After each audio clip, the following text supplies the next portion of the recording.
Assalamu alaikum wa rahmatullahi wa barakatuhu.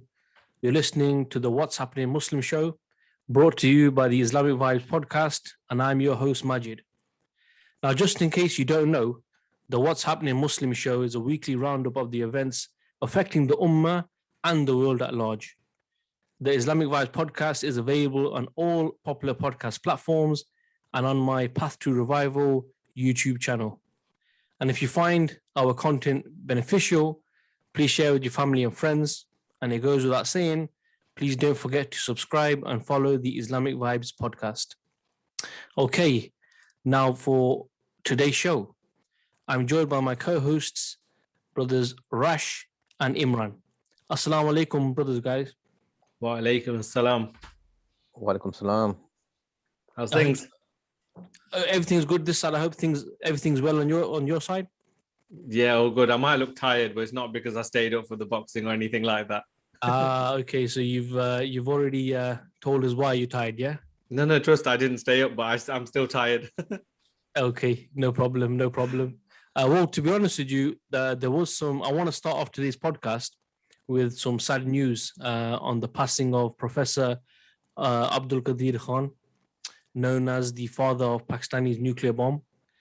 He passed away today, and inna lillahi wa inna ilayhi raji'un. We come from Allah subhanahu wa ta'ala and we return to him. And I just wanted to, make a dua that, may Allah subhanahu wa ta'ala forgive him for his shortcomings and reward him with Jannatul Firdaus. Ameen. Is there anything you guys want to add about the death of the professor? You probably didn't know. I didn't know. That's the first time I heard. No, I didn't. I saw a few posts on that he's passed away, but obviously he's a hero for Pakistan, and obviously aiding a Muslim country, to become a nuclear power. So it's a big thing, and these kind of people are needed for the benefits of the Muslim Ummah. Yeah, definitely. I mean, the way he was treated wasn't very good as well. Yeah. But maybe that's for another topic. Maybe we do one dedicated to him. But yeah, certainly what you're saying there is a good point in me. The fact that he really helped in assisting Pakistan in getting the nuclear bomb, becoming a nuclear power. And obviously, this is something which, as Muslims, we require to have strength. We require to be equal, if not better equipped than those that we have, issues with. So may Allah subhanahu wa ta'ala accept his good deeds and forgive him for his sins. Okay, guys, let's kick on then, because I've got a few segments that I want to cover today, inshallah ta'ala. Some really interesting stuff. I'm sure the listeners are going to benefit and find this really interesting. So let's start off with the Pandora Papers. Now, all of us must have actually heard by now about the Pandora Papers and, how they have caused a lot of controversy amongst many of the ruling elite in the world, including many rulers in the Muslim lands. So if people don't know, basically the Pandora Papers is like a leak of almost 12 million documents that reveal hidden wealth, tax avoidance, and in some cases money laundering by some of the world's rich and powerful, including leaders of countries as well. Now, from what's been revealed, more than 600 journalists in 117 countries have been involved.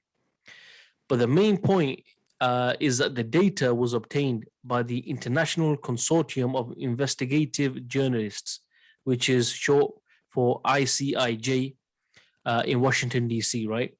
And they've been working with more than 100 media organizations on its biggest ever global investigation. Now, the papers have been covered quite a bit. And regarding the Muslim lands, some examples are the findings about King Abdullah of Jordan, him secretly spending like more than 70 million pounds on properties in the UK, the US, and also like in Pakistan. So there was also reports about people linked to Imran Khan's, i.e. his allies, who are actually on this list. And certainly, you know, with Imran Khan, obviously, his, you know, main appeal is the fact that he's against corruption. So this was actually exposing a lot of people, maybe in his, you know, close circle, his allies, and even members of, you know, the powerful military institution in Pakistan. Okay, now, you know, someone may argue that, look, to be fair, this isn't breaking news, and to be honest with you, it isn't breaking news because we know that there's corruption at the highest level in the Muslim lands, right? And we know that majority of the rulers, they've been placed there by the colonialists, and all they've ever worried about is filling their own pockets at the expense of the ummah. But what I did find interesting, and this is what I want to get your thoughts on and have a discussion on, is a tweet by Ben Norton, and he highlighted some interesting facts, such as the coincidence that the group behind the Pandora Papers, ICIJ, it left out all US politicians from the papers. And also, he points out that there's a link between the ICIJ and the CIA, right? So just to get you guys into the conversation now, what's your thoughts on this, brothers? Because why do you think that, you know, no US politician was included on the Pandora Papers? And what do you make of the fact that, you know, the group behind the Pandora Papers is known to have funding, is known to be linked to organizations which are, you know, linked factually? This is not conspiracy, factually linked to the CIA. What do you guys think? Shall I go first? Yeah, go for it, bro. Yeah. Yeah. So just couple of little things before I answer your question, Maj. So first thing is, this is significant because, like, you know, I know we had the Panama Papers before, but this one's much bigger. This time you're talking trillions and trillions of dollars. You know, when it's so easy, it rolls off the tongue, trillions, but, you know, a few $1 trillion is enough to wipe out world poverty many times over. You know, and they always talk about this idea that the global population is too big, and, you know, that's the reason for poverty and all of these things. To be fair, everybody should know that isn't the reason for poverty. The reason for poverty is that, you know, these rich people have an insane amount of money. Imagine how much money they have that they can shelve away or hide away, trillions. Yeah, so it just goes to prove. And again, on top of that, not just via tax evasion, some of this is tax avoidance. So it's not even illegal what some of them are doing. It's just seen as immoral. So firstly, I just want to highlight how it is significant, because people should appreciate that this wealth that is, you know, held in the pockets of the rich is the reason for many of the world's, you know, populations having problems of poverty and, you know, not being able to eat, and people not having clean drinking water. 2021, and there's millions of people, if not billion people, who, you know, don't have clean drinking water. So, you know, so those are the type of things we should think of. But to answer your question, I think there's two sides. There's one element, I think there's an argument around, and I think I don't agree with this actually, but some people are saying, oh, in America, some of the tax laws are relatively looser than in other countries, and therefore they're not as involved in tax avoidance. And I don't think that's the case. I think, you know, America taxes their wealthy as much as some of the other Western nations. In fact, I think could be an element of some of that wealth is shelved away in other countries like Cayman Islands and Bahamas and places like that, some of which weren't picked up by this ICIJ because their papers came from somewhere else. But I also completely don't agree with that. I think there is an element where the US are trying to use, you know, this as a means of putting pressure on other nations and other political leaders, so that they have, you know, if you can twist people's arm, can't you? You can say, look, we have all of this information on you. Look how easily we can release all of this, and therefore, you know, we can make you toe our line. So I think there's more a case of, that's why you don't see as many of the American politicians there. It's a bit more political than just purely journalism. if it was pure journalism, you could possibly give it a bit more credit and say, look, these journalists are completely independent. They're, you know, trying to bring stories that are in the interests of mankind, and then you would be quite positive about it. But I'm not sure. You know, I'll be willing to be convinced the other way if someone can tell me why, you know, they didn't release, you know, all of these billions, or what did you say, 12 million files. It seems surprising that, you know, none of them or very few of them referred to American politicians. So I'd be interested to know what other people think on that one. Yeah. If I could comment on that as well, Maj. Yeah, go for it, bro. Go for it. Is that obviously we're living in a time where the COVID pandemic has made millions of people suffer from poverty, right? Where people are in desperate situations around the globe, and these revelations will certainly add fuel, you know, to the rage felt by the millions, saying that, listen, we can't even provide food for our families, whilst our leaders are living, you know, are millionaires and billionaires, you know, spending lavishly on us. So if it is linked to, if ICIJ is linked to CIA, like we're saying, then obviously it's got a political dimension to it. Yeah. That's a fact, bro. That there's no, that's a fact that the people who are funding it are directly linked to the CIA. Okay, that proves then that this scandal then will trigger some sort of political upheaval in countries, especially in third world countries. And for example, if we look at we've got elections coming up in the Czech Republic, and the Czech Prime Minister has been named in these papers as having offshore, taking loans for offshore companies worth £13 million just to buy a mansion in the south of France. For example, he's got elections coming up soon. Yeah, if this week, not next weekend, I think. So obviously that puts pressure on leaders such as the Prime Minister from Czech Republic. So definitely it has ramifications politically. And also, if we look at America, how it bribes countries, for example, when it had the issue of the murder of Khashoggi from Saudi Arabia, it used Saudi Arabia as a cash cow in order to bribe it, saying that, look, if you don't help us in providing us funds or money in this particular area, whatever, or supporting us financially, we're going to put dirt on you and we're going to actually bribe you and take you to court, basically. We're going to rinse you. Yeah, so these papers are definitely a bribe, like Russia's saying, in order to get in order to change the political environment in certain countries. Yeah, no, of course. I mean, the thing is, as well, is because of the link that was made between, you know, for example, the George Soros's foundation and many other links to the CIA, it makes sense that there's not, like Rash said, there's no Americans on there, because we see there's definitely a political dimension to this. But also it tries to indicate that, you know, the West, the politics is free of corruption. That's not the case. But definitely what it does show also is that, you know, America is not shy to throw its its allies in those lands, like for example King Abdullah, you know, under the bus or the train or whatever you want to call it, you know, for whatever reasons. It just goes to show that they will use these things. And remember the Panama reports, wasn't it? That destroyed quite a few political careers.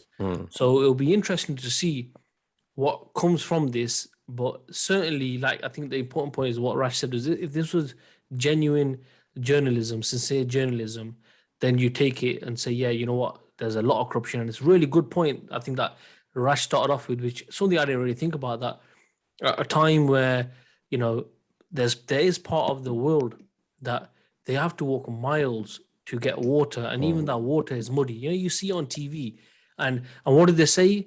You know, £1 a month or £5 a month, and all. You're talking about trillions here, trillions of dollars. So, you know, wait a minute. Here, the normal person is being asked for, you know, donating £1. Here you have trillions and trillions of dollars, where these people are never going to consume this. They're never going to be able to. They can't consume this. It just goes to show that under capitalism, everything that's wrong with the world today, is there because of the ideology of capitalism, because everyone just wants to line their own pockets. Yeah, it points towards things like, you have to question that we live in Western countries where you think that, people have got enough wealth to be able to use these offshore, havens. But how is it that there are people in this country with that much wealth, yet we also have homelessness in this country? We live in Britain, in England, and there are people who have enough wealth that they need to use, these offshore havens to save that, evade tax. Yet there are people who are homeless in this country, and that's why they're homeless, because that wealth is taken out from the economy and taken out from public services, and that money is not paid in tax to be utilized for the people. Bro, there's a place 2-minute walk from me. And I remember like months ago, there used to be a lot of queues outside, and I actually thought it was people getting COVID jabs, vaccination. And later on, I found out it's actually a food bank. They do that every week. It's a food bank, and the queue is massive, bro. Massive, yeah. It's getting worse. People think it's getting better, but it's actually getting worse. It's insane. And obviously, COVID, as Imran was saying, COVID's made it worse as well. The other thing is that there's no alternative to capitalism. So you can't, with this, if there was an alternative, you could put capitalism in the dock and put it on trial. Like they put Islam on trial when the dock can question it. If there was an alternative, if there was a state in place with an alternative ideology, then it would put capitalism in the dock, and say that, look, this is how corrupt capitalism is, where it squeezes the normal average person. Like, for example, what Russia was saying, in this country, they can cut £20 per week of universal credit, which people depend on, while the increase in prices for fuel, food, and rent costs is skyrocketed. Energy, man, gas and electricity right now. Exactly, yeah. So they're really putting the squeeze on the normal people, but no one can do anything, because these capitalists, they know that there is no alternative, and the people will just have to live with it. Joe Biden has said that, or he's going to look into it, and then London, I think, is one of the biggest tax haven, for money laundering in the world. You get Russian oligarchs coming here and investing their money in big in financial London, centers. Big financial centers. So they say that we're going to look into it, but they're not going to look into it, because at the end of the day, it benefits the capitalists, doesn't it? Exactly. And the normal person, who's really struggling to put food on the table for their children, they're the ones who are suffering. Yeah, it's like when you say, you said there's no alternative. Some people are starting to talk about socialism again, just because how flawed capitalism, or how much suffering capitalism is creating. And many of them don't even appreciate that socialism in itself is deeply, deeply flawed. But that's how desperate they are, that they're willing to look at such a flawed, way of life and ideology as socialism, just because of capitalism. And what I find interesting is, if you ask someone if paying tax was a choice, would you pay it? I think most people would go no. If paying tax was a choice, they wouldn't pay it. But you see, that's why the common person is, when they hear about these things, Pandora Papers, Panama Papers, some people fall into different categories. If you ask the majority of them, they will go, if I had that same amount of money, I'd probably do the same. Because this system's so screwed that it takes so much of your wealth that it almost incentivizes. I say almost, it does. It incentivizes the idea that, I better do something to save my money elsewhere. Otherwise, the tax man is going to screw me over, big time. So the person who might complain about these Pandora Papers, they also will admit that if they had that wealth, they'd probably do some degree of tax avoidance as well. Because remember, tax avoidance, as I said, is not illegal in this country. Tax avoidance is just frowned upon or seen as morally wrong. But this is where, as Imi was saying, that you need an alternative. And the actual alternative is Islam, isn't it? Islam says, Islam, first of all, doesn't screw you over for tax. It asks for 2.5% of your surplus wealth. But then it doesn't even ask for it in terms of a choice. It goes, this is what you need to give. And actually, people willingly give that and more, because it's not about choice. It's about that money is not yours. That money belongs to Allah subhanahu wa ta'ala. And you know that by giving it, you're giving back that debt that, needs to go to the people. And that is utilized to run the economy, run the country, run the nation. You think 2.5%, it seems such a small amount compared to what we're paying nowadays, 40%, 30%, 20%, this kind. And actually, we pay much more than that. You have to add fuel tax. You have to add what you pay on goods. If you add all of the taxes that you paid together, most of us probably pay 50-60% of our income in tax. And that is why these countries are somewhat sustaining themselves, because they're taxing people so heavily. But then the ones that have the wealth that are not, might have not even be earning it, as in it's not income, it's wealth that they're hoarding, because they're not paying on it, and then they're hiving it off to these offshore, bank accounts and, investment arms. Then this is what you get left with. You get left with a nation which is crippled by people paying too much tax and people suffering at the same time. And Islam solves that from its root. Yeah, 100%. It's just a vicious cycle. And they say the rich get richer and the poor get poorer. And under this type of system, that's the only outcome. But yeah, no, I think that's some really, really good points. And it'll be good to keep an eye on the Pandora Papers, because they've obviously not leaked everything. And it's quite, apparent that they're going to leak things out maybe at certain times and, when it serves someone's interests. So we'll just have to see what happens with that. Is there anything you guys want to add to the issue of Pandora Papers before I move on to the next segment? No, I just want to add that, look, this is nothing new, because in 2016, like I saying, the Panama Papers were released. In 2017, there's something called the Paradise Papers. And now here again in 2021. Yeah, I forgot about those. Yeah. Yeah, now 2021. This is another revelation, which is like, people are saying that it's Panama on steroids. It was much bigger than these previous papers. So yeah, nothing's gonna happen. They just use it for their own. They use it for their own political agendas, isn't it? Yeah, no, 100%, man, 100%. The irony is, sorry, not a long point, but the irony is, like, the Amazons of the world and the Googles of the world, the Apples of the world, the ones that are earning obscene amounts of money and actually, not paying the tax that they should be paying. Remember Starbucks a few years ago, paying something like 100 and something quid or something ridiculous.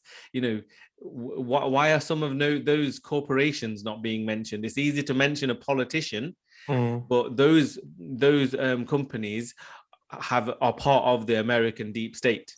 So you don't want to call those countries out, because they might as well be countries, actually. I don't know if you've read this recently, is that the dynamics of the world is changing, whereby in the past states used to be strong.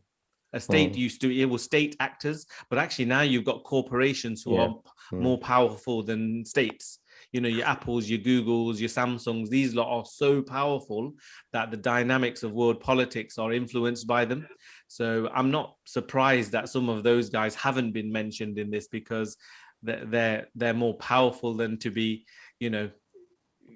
attacked in this way as some of these other politicians have been.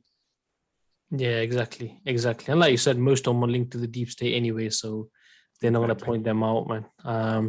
Cool, inshallah. Some good comments, jazakallah khair, guys, on that one, and everyone keep an eye out on the Pandora Papers. I'm sure more is going to come from that. If we move on to the next segment, and this is a report which I'm sure all of you guys must have come across. I came across a BBC report in regards to the abuse of children within the French Catholic Church. It's a very disturbing report, and in the report, what it said some. That's a huge number, man. 216,000 children, mostly boys, have been sexually abused by clergy in the French Catholic Church since 1950. A damning new inquiry has found. The head of the inquiry said that there were at least 2,900 to 3,200 abusers, and accused the church of showing a cruel indifference towards the victims. The inquiry found that the number of children abused in France could rise to 330,000 when taking into account abuses committed by lay members of the church, such as teachers at Catholic schools. While the commission found evidence of as many as 3,200 abusers out of a total of 115,000 priests and other clerics, it is said that this was probably an underestimation. And there's a quote which said, "The Catholic Church is, after the circle of family and friends, the environment that has the highest prevalence of sexual violence." Loads to say on this, brothers, but I want to hear your thoughts first. What do you guys make of this revelation, if you can call it that? It's not really revelation, isn't it? We're getting used to this kind of thing. Only about a month about a year ago, was it, that there was a similar, not on this scale, but a similar report done in the UK, wasn't it? Again, Catholic Church. I think what's most damning about this one, and I think this applies to all of the other reports that have been done, but the most damning thing is that you can tell this is systematic. This is not, a few priests gone dodgy, a few dodgy priests gone rogue. Yeah, exactly. It's clear from the report that this is outright systemic. They even say, look, it's not a few black sheep, it's genuinely, from the top down. And when I say systemic, that means, or systematic, it means that, it has to be facilitated by layers. And if someone's doing something dodgy at the bottom, then there has to be someone above them and above them and above them who allows it, or turns a blind eye, or facilitates it. And I would probably go towards the latter. Yeah. So, and that just goes to prove it's, and in a time where we live in a secular society, what does this do? In the eyes of the common person, put aside Islam for a second, in the eyes of the common person, it makes people look down on religion, not just Christianity.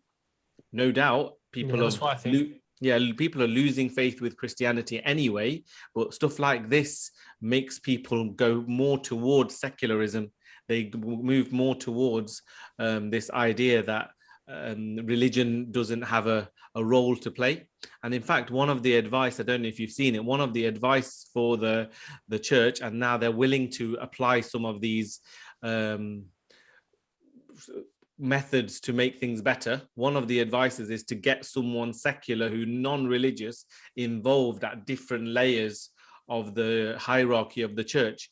And that's the word they used. We want secular representation at different levels of the hierarchy. What does that mean? That means that the people who are supposed to be religious, the people who are supposed to be God-fearing, are actually the ones that supposedly need a secular person to come in and control them. That's horrendous. Yeah. But to be fair, that highlights the fact that the Christianity that we see today is not the Christianity that Isa alayhi salam brought. The Christianity we see today that promotes celibacy, suppressing the sexual inclination of a human being, and is suppressing someone to be a celibate for their whole life, and then putting vulnerable people in their under their responsibility.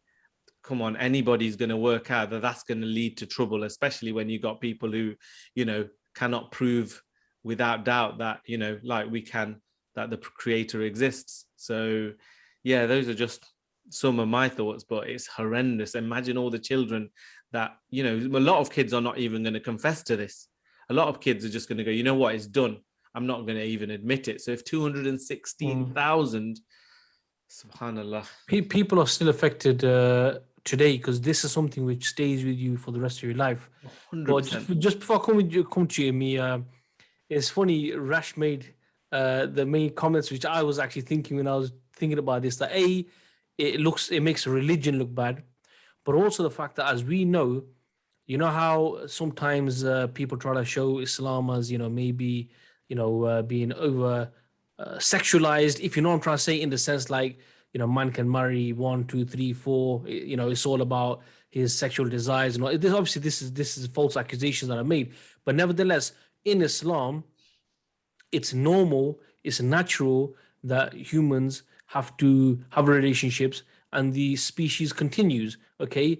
But in Christianity, just add on to what Rash said, and And if people don't know what celibacy is, I'll explain. It says clerical celibacy is the requirement in certain religions that some or all members of the clergy be unmarried. Clerical celibacy also requires abstention from deliberately indulging in sexual thoughts. So you can't even have sexual thoughts and behavior outside of marriage, because these impulses are regarded as sinful. Now there are some exceptions when you can, do stuff, but mainly this is a norm. So if you've got a situation where people are or have this as a fitra, as the nature of man, you have this feeling towards the opposite sex, that you have this feeling that you need to satisfy if you're not allowed to, and then you have these minors under your authority, then this is exactly what's going to happen. Imi, what are you saying, bro? Yeah, also just the last part of your point there. Celibacy is, at the end of the day, it's against human nature, isn't it?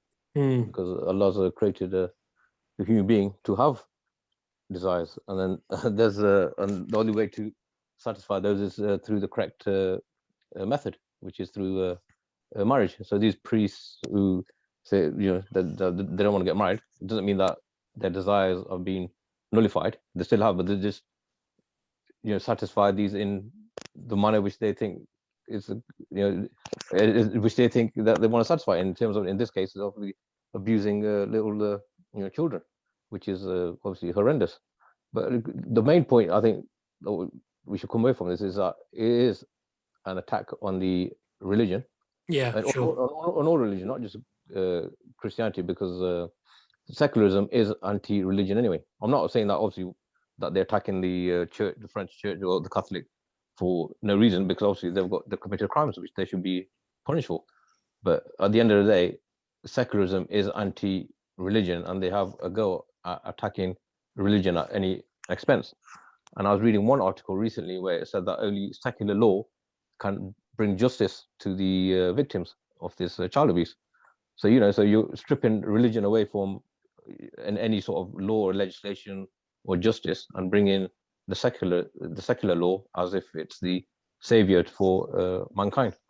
And religion in the West in general is seen as something negative anyway. You see a lot of secularists, non-Muslims, who say that religion is the cause of all wars, where in fact secularism has created more wars than religion has. Still more people than religion. But it's just another attack on any attempt to attack a religion. And we know that this has been, the abuse of children in churches has been historic. It's been around for centuries. And even in the if we look at society, I mean, you had Jim Fixit, you had Gary Glitter, you had Epstein, you have all sorts of people who commit crimes against children, but they don't report it as it's secularism. It's the secularism that causes it, but it's the religion, the attack on religion that that they focus on. And unfortunately, Islam comes in. They put Islam in the same bracket as Christianity. Yeah, it's intentional. It's intentional because they want to highlight that at the end of the day, that as the society becomes more secular, the more they can blame religion for these things, the less their society needs to take blame for. But I actually think it's even worse than that. Some people might not appreciate this, but when they do these studies, one of the things they compare to is the first place that sexual abuse occurs the most in this society is in the home. When they do these comparisons, they compare them. They say, number one is sexual abuse happens in the home. And I'm talking about minors as well, of children, and, pedophilia and all of these things. If sexual violence happens at home first, and then what they're saying is that now, these reports have exposed that they happened in religious institutions as well. What, as a human being and as a Muslim, what we need to highlight is that a man as a species, there's a power structure. There's the vulnerable and there's the stronger one. We know that the man is stronger than the woman, in terms of physical. We know that the child is the vulnerable one. If there's an adult and a child there, the child is the younger and more vulnerable. what Islam does is it recognizes it. Firstly, it helps build man's thoughts to know that what can he carry out, in terms of his relationship with that other person, who is weaker than him. That might be his mother, his sister, his wife, from a male and a female point of view. That might be his child or someone else's child from the point of view of an adult and a child. But Islam regulates all those relationships and tells us that in this environment, you can't be alone with this person. People might sometimes go, oh, Islam's too strict. Why does it stop an adult man being in the same room as a female child? That's fine. What's wrong with that? That child's just playing, the man's watching TV or whatever.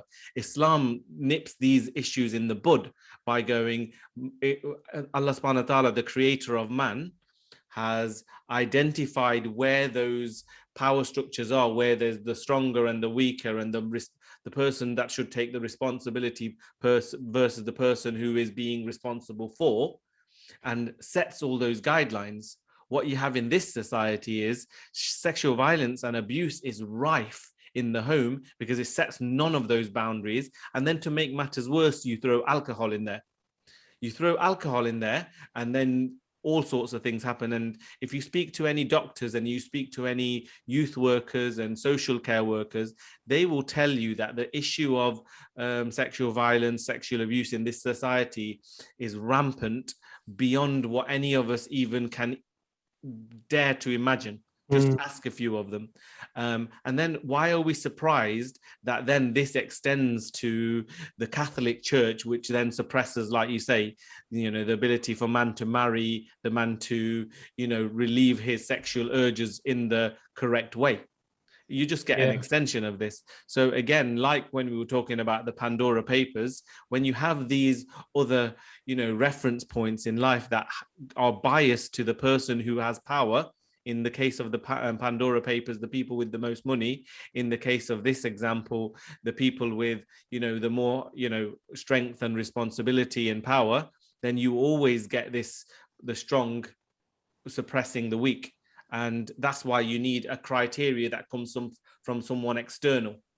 If you give the politician who's screwing the masses over, if you give that person the right to legislate, then you're giving him that extra power to be able to choose his rules. In the same way as if you give the power to the adult in a situation without these regulations in place, then you inevitably get these issues, and people don't seem to appreciate them sometimes. And I think that's also why, when we're talking about, you mentioned at the beginning that, it goes right to the top in the sense like people know this is happening. So rather than maybe the church thinking, look, celibacy doesn't work, right? Because this has been going on for centuries, right? Let's just allow people to get married, you know what I mean? Yeah. But because it's because of their belief, that's why there has to be a cover-up, okay? One quick thing I want to ask, Rash, just for you to clarify, maybe I heard wrong. You mentioned Islam doesn't allow a man to be alone with a child, a female child. What explain, what do you mean? No, so just to clarify. So say it's not your child, someone else's child, and someone, in this society, they'll class a child as, very young. And actually that's an issue as well in this society. What I was referring to is a child of 10, 11, 12, 13, a girl of that age. In Islam, we recognize that she has got to an age of maturity. So she's like non-mahram, isn't non-mahram? Yeah, exactly, like the non-mahram rules. So we recognize that and then put restrictions in place to ensure that those two people, regardless, of their relationship, obviously father and daughter, that's fine. But other than that, it's not. Regardless of that, we don't allow it. And that makes sure those issues can't happen, basically. Yeah, no, that's cool. I mean, again, it's something which we should keep an eye out for. Obviously, we know, the Pope's going to make comments and stuff like that, but the reality is everyone knows hanky-panky is going on and has been going on for a long time. And it's just, when you read the accounts of the people who are suffering even till in their adulthood, and then you hear the reports that people who came forward with any complaints, they were the ones who were demonized and made to look bad. You can see this is institutional.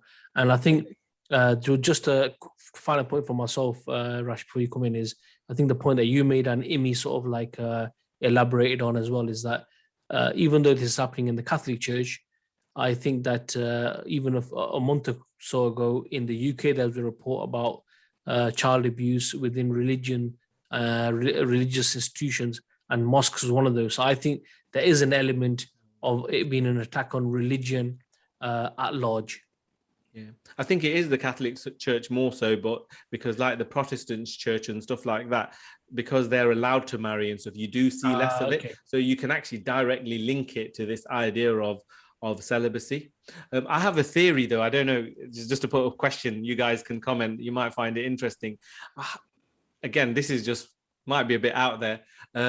I have a feeling that, you know, this idea of sexual abuse, especially being in these religious institutions and in family, you see it in, like, you know, in the home, in this society.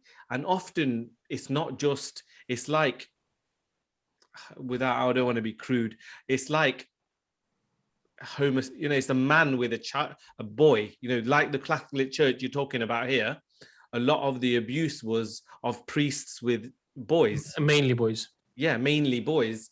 I have a feeling that in this society, because this thing is rife now, those children grow up messed up, and their minds are corrupted at such a young age. I wouldn't be surprised if that is what has led to the growth in homosexuality in society as we see it today. You know, I again, like I say, it's not, I haven't got the complete science behind this, but the fact that it's so prevalent now in this society, abuse of children, and you're seeing like the growth of homosexuality in this society as well, and obviously LGBT and all of this kind of stuff, I wouldn't be surprised as if they did some study and that they found that there was a link. I don't know what you guys think. I'm not sure. That's a big claim, bro. Or what I would say is maybe it's the reason for the rise of devil worshippers, because these guys have been dealt with by the church, and they go on to believe in Satanism because of what the church and God has done to them for that. But it's an interesting take, bro. It's an interesting, you know, could be tomorrow's headlines. Rash is saying homosexuality is spread because of the Catholic Church. Yeah, I won't go that far. I've got no thoughts on that yet. I've got to do some research on what Rush is saying. but in terms of it's a good theory, though. In terms of abuse, is that you find under secularism, it's the vulnerable that get preyed upon. Yeah, be it young children, be it women, you know, whoever's vulnerable, they are most prone to being attacked by those who are in position of authority. For example, that woman who got murdered by police officer. Yeah, so he was in a position of authority, and she was someone vulnerable. And then after that, women came out saying that, look, we don't feel safe in this society, you know. And there's a recent report came out where thousands and thousands of women have been abused, harassed, stalked, you know, only because that they don't feel safe. So in this society, we see that the woman is seen as an object, an object of satisfaction. Whereas in Islam, she's considered an honor. She's a mother, she's a wife, she's a sister, she's a daughter. So if people have that viewpoint, even on children, that, you know, that this is my son, this is my daughter, this is the viewpoint we have on life, on these things. So because secularism measures everything by materialism and objects, and the way they satisfy their desires is according to their own mind, you know. So whereas Islam gives us rules and regulations, a correct system, a correct method in order to satisfy our organic needs and instincts, whereas under secularism, everything goes, you know, and it's the powerful who get away with it. Yeah. So in America, you had Epstein, you had Maxwell, you got accusations against Andrew. Yeah. And, you know, there's a lot of people before, I'm sure, richer, who got away with it. because they're in power, in the positions of authority. But it's the vulnerable that are always getting attacked by or abused by the powerful. No. The Sarah Everard case is actually really interesting. I think a lot of people actually got the right idea on that one, but it's the women that are probably not buying it as much as they probably should. So what they're presenting is that firstly, men need to be more, educated in terms of how they should respect women, and that's correct. But obviously, their society and their way of life facilitates this idea of women being objectified. So it's their very ideology that's at fault here. But the fact that they're saying men need to, respect women as women rather than as objects, I agree with that. And at the same time, they're saying women need to be more careful. They need to go out. If they go out at night, they need to go out with someone, a chaperone, and all of those. And again, agree with that as well. So what they're really trying to say is their thought needs to be corrected and women need to be looked after in society because they are the vulnerable. What they're actually saying is they want Islam, but they just don't realize that's what they want. Yeah, no, exactly. And until the system doesn't change, you have a over sexualized system from media, from TV, it's constantly on people's mind. The old saying of, every man has sex on his mind every 6 seconds or something. This is something in the West where it's so in your face, it's difficult not to have it on your mind. So in this type of society, I think even pedophilia, I think, is becoming normalized, but the people don't even realize that you have children who have model shows, etc. They could be 7, 8 years old, dressed in more or less no clothes or whatever, mini skirts or whatever, and they're walking on cat shows, and you've got adults just like, men just like staring at them, That's already happening, bro. That's already happening. So these people don't even realize that, that what's going on with their children, how they're actually feeding the perverts and the pedophiles in the society. Yeah, I mean, you just look at some of the toys and the way they're dressed and stuff like that. It's horrendous. It's you're giving these people, it's like you're starving the lion and then dangling a steak in front of him, and then if he goes and eats it, you'll be like, look how vicious and look how vicious and bad this lion is. But the reality is that you've created a situation where it was inevitable this was going to happen. Obviously, we're not justifying anything that happens like this. It's just, this is the nature. You get people, and then, like Rash made a point a bit earlier, you put things like alcohol and stuff like that in the mix, and drugs, and like, people not thinking straight. So yeah, inshallah, listen, guys, I do wanna move on to the next section, just wary of time, if that's cool with you guys. I want to discuss another topic, which is an important one. And it's about, obviously, the occupying entity, the illegal entity of Israel. And what we've seen is that recently, I think the report was like yesterday or today. Yesterday, actually, a senior Israeli foreign ministry official claimed that Oman could be the next Arab country to normalize ties with the occupying entity.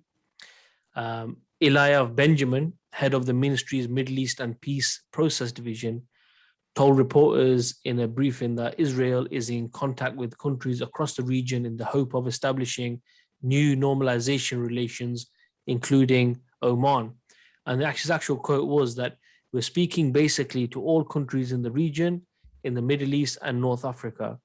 They each have to decide when will be the right time for them and how to go about it. We're speaking to all of them. Oman as well, we have ongoing cooperation.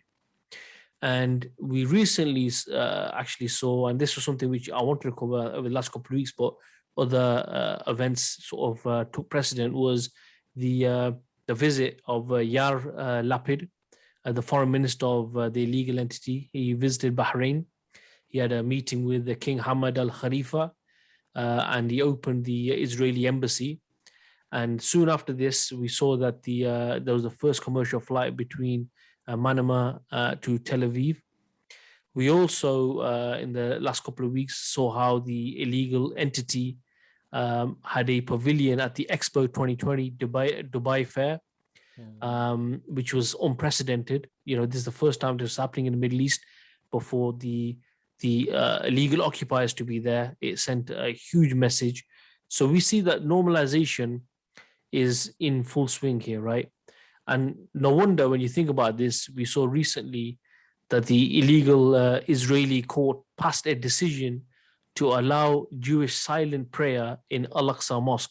Now, even though, fair enough, even though that this had been overturned by another illegal court, the fact that a ruling like this was passed was unprecedented, that, you know, the Jews can have a place within Masjid al-Aqsa, not even on the Temple Mount, within the Masjid al-Aqsa, where they can do their prayers. So we see things are in full flow, and I want to get your thoughts on these, brothers. What do you guys think? I don't know what more to add really than what you've said, but yeah, it's just I think we're not surprised as much anymore by this, because like you say, we've seen Morocco, Bahrain, UAE, you know, we know the likes of Saudi and stuff and how in bed they are with the. But you know, just think about the comment. It said, you know, what did it say? It said that, you know, we're having discussions on when's the right time. It's like, you know, when someone comes out the closet, right? Yeah. You have to choose when you're going to come out the closet. Yeah, it seems like, you know, what you're saying is, look, we chat with everyone. Yeah. And everyone's ready to come out of the closet, but it's just everybody's waiting for the right time. Remember when Bahrain did it, the people, and I suspect the same is with many places, the people on the ground aren't happy with this. Yeah. The common Muslim is not happy with this. Common Muslim is completely against this, but it just shows the detachment between the people and the leaders, and how these leaders are the very obstacle of Muslims in terms of, you know, this illegal entity still existing in the region and doing what they're doing continuously to our brothers and sisters in Palestine. Yeah, no, exactly. Imi, any thoughts on this? Yeah, it's just that obviously when Benjamin, his name is, isn't it? Yeah. Yeah, when he was interviewed, he put it blatantly, really, he wasn't hiding the fact that he said that we're basically meeting with all the countries in the Middle East and North Africa. You know, so basically they're deciding when the time is right for them and how to go about it. So based on the public opinion of each country, obviously they'll have to go play the safe in some areas, and some more just more blatantly, like UAE. You know, places like UAE, we don't care about the public opinion or whatever, but other places which are more conservative, they have to play in a different way. The thing as well is, the reality is that the people on the ground don't accept this. I mean, we saw this in Bahrain, right? And we've seen how, you know, there was a report I was reading from, I think it was a foreign minister. It's a woman, very high position in the Sudanese government. And she was saying that in reality, we don't have any ties with Israel. Nothing's really materialized. And the only reason why we did this was because of America was going to take us off the list of terror state and sanctions. And so basically, it was like as if what you're seeing is a situation where the rulers, they're going to have to come out the closet, right? The people on the ground, whether they like it or not, they're going to do that because they've been forced to do this, as it would appear, because they just want to go ahead with it. And like I said, we spoke about this many times before. You know, they're probably not even bothered about this generation or the next. They're thinking like in a few generations' time, when everything's normal, no one's going to kick up a fuss, right? So what it would seem is the fact that what they're trying to do is, like you said, Imi, depending on the situation, trying to get people to come out. But what I believe is that there is no right time. I think that the countries, for some will be pushed, some will be given other incentives, but they're going to all have to come out at some stage. They're the two key points you made them there, really. One is that it's generational. You know, it's about doing these steps now so that future generations go, oh, okay, we've had these ties with these lot from before. So all we're doing is strengthening those ties. And secondly, it's this issue of, you know, it's just finding the right time. When the time is right, when the incentives are given. And remember, like even Morocco was at the Western Sahara and stuff like that. So each time it is some kind of, you know, it's like, what favor can they do in order to get these nations on side? And sometimes these nations don't have any other choice, especially the leaders. And again, this is not, you know, saying that the leaders are right. They're completely wrong to do this. But sometimes they're in kind of a hands tied type of position where they go, you know what, to save my bacon, for me to stay in charge, I need to do this. And it comes down to just what's in their best interests, not in the interests of Islam or Muslims. Yeah. Yeah, Oman has been regarded as the the Switzerland of the Middle East in terms of it doesn't take any sides. It's considered as a neutral state. Okay. But it does border war-torn Yemen and obviously Saudi Arabia as well. So with its with the COVID and dependence on oil, I think its economy is not really up there as well as it should be. So like you're saying, with the economic benefits and political benefits, this is how they entice these countries in order to normalize ties with Israel, to reward them economically or politically. So so the certain countries are put in certain positions where they've duped their masses, saying that, look, it's good, it's in our benefit, or in our interest to normalize ties with Israel. Otherwise, we're going to suffer more. We're not going to be economically efficient enough or politically strong enough. Yeah. So this is how I think America and Israel play the situation with the Muslim countries. Also, what they're trying to do is, and I think this is where you're going to see Saudi Arabia come on the scene, is they're trying to build alliances with the usurping entity, illegal entity of Israel. But if you look at the sort of quotes that have been coming out from like the foreign minister Yair Lapid, he said that the global struggle today isn't between right and left, or between Judaism and Islam or Christianity. The global struggle today is between moderates and extremists, between a culture of life and a culture of death and destruction.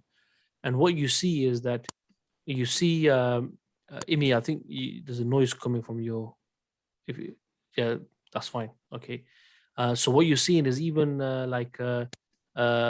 MBS has spoken about a moderate version of Islam.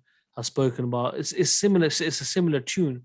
And who's the extremists? Is the people who are like supposedly ISIS, people like Muslim Brotherhood who want Islam in politics. You understand? So you can all see that they're using this in order for this as well. But also just to add, I mean, just to show how low some of these rulers are. I mean, in UAE in Expo Dubai 2020, 2020 wasn't it?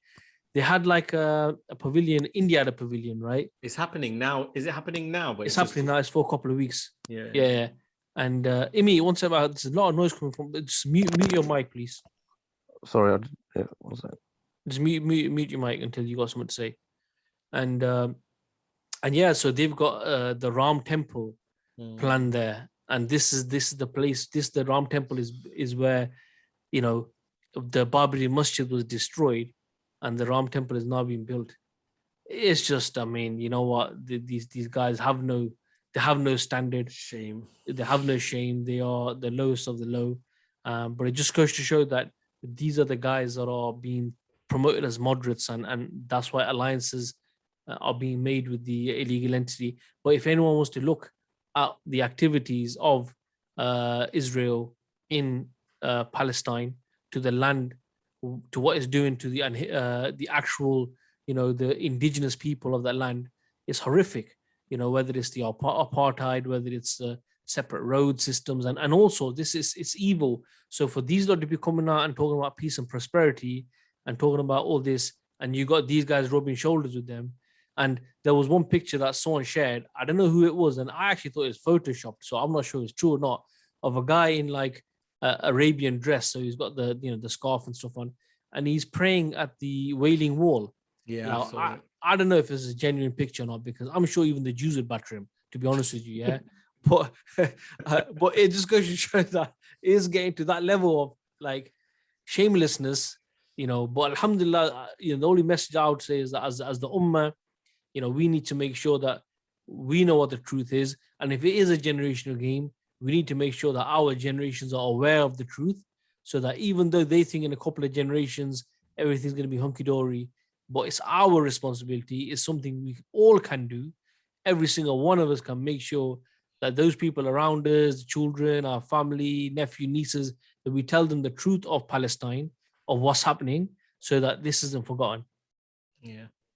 And I think that's one of the good things that came out of, one of the very few good things that came out of what happened during Ramadan and all the, the bombing and killing that they did in Palestine and Gaza. There was a lot of projects that weren't just about, there was obviously lots of protests and lots of emotion and all of those things.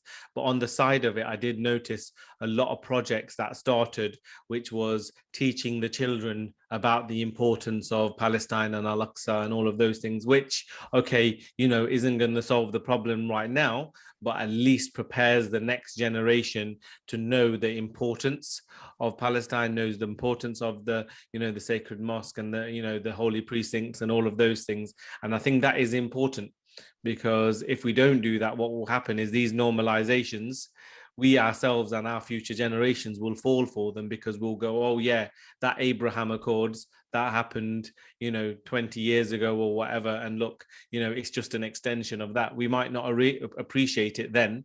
So we need to nip it in the bud now. No, very good point, man. Very good point.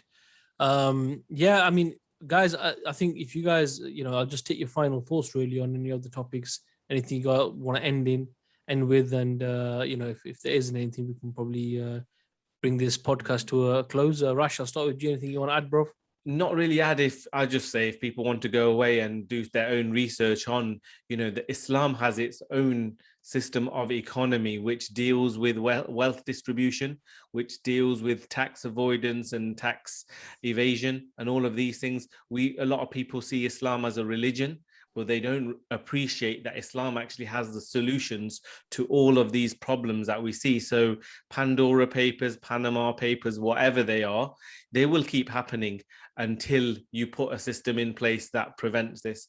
And Islam has a solution for that, and people need to look into it. And I say people, I mean Muslims as well, because sometimes we ourselves don't appreciate the richness and strength of our religion. And in fact, it probably applies to the second topic as well. Islam teaches us, that man as a species has certain needs and instincts, and you don't suppress them. You put in the right framework for them to satisfy those. Again, if you look at Islam, those problems don't happen. They can't blame religion, they can blame Christianity. Islam is more than a religion. That's why we have the solution to those. So really my message is for people to go away and be able to answer these things and learn more about them, so that they don't target Islam with these same issues.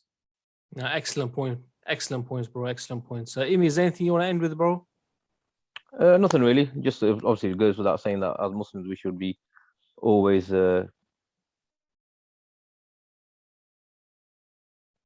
Always quiet. they could pass on things and the correct knowledge to the future generations. Okay. And like you said about Palestine, it's very important to know our history as well, because at the moment there is. Yeah, Amy, you're breaking up, bro. So I'm gonna have to. The portray. Amy, you're breaking up. So what I'm gonna do, my brother, is I'm gonna dash you on mute, and I'm gonna bring the podcast to a close.